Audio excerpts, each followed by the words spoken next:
தமிழக வெற்றிக் கழகத்தின் திருச்செந்தூர் தொகுதி வேட்பாளர் ஜே முருகன் வரிசையில் நின்று தனது வாக்கினை பதிவு செய்து ஜனநாயக கடமையை நிறைவேற்றினார்.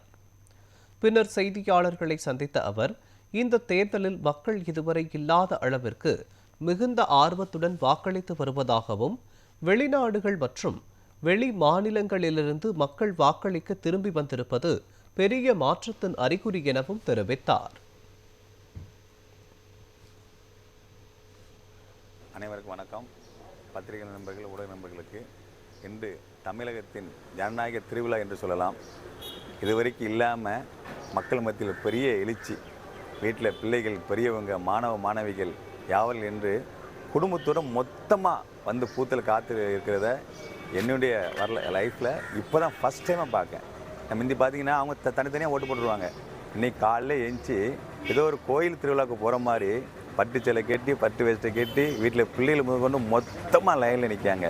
இது வரைக்கும் இல்லாத தமிழகத்தில் பெரிய ஒரு எழுச்சி என்னென்னா, வெளிநாடுகளில் போட்டிருந்த நண்பர்கள் எல்லாருமே வந்து ஓட்டு போட வந்திருக்காங்க தளபதி விஜய்காண்டி.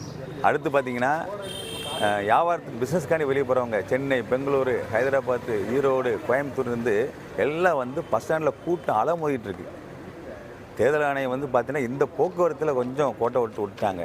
உடனே வந்து பார்த்திங்கன்னா நம்ம ஜனநாயக கடமை ஆற்றுறதுக்கு, மக்கள் ஆற்றுறதுக்கு உடனே வந்து தேர்தல் ஆணையம் வந்து வழிவகுத்தா நல்லா இருக்கும். நிறைய மக்கள் வந்து தன்னுடைய ஜனநாயக கடமையை வந்து ஆற்ற முடியாமல் தவிச்சிருக்காங்க. இன்றைக்கெலாம் காலை எனக்கு நிறைய ஃபோனு, அண்ணா சென்னையில் மாட்டுக்கானா, பஸ்ஸு வசதி இல்லைனா என்னென்னா பண்ண அப்படின்னு சொல்லி இப்போ கூட நினச்சிருக்காங்க, கேட்டுட்ருக்காங்க. இப்போ அவங்க சென்னையிலேருந்து கிளம்பி எப்போ நம்ம சாயந்தரம் 6 மணிக்கு ஓட்டு போட தேர்தல் ஆணையம் கொஞ்சம் பண்ணியிருந்தால் கரெக்டாக இருக்கும்.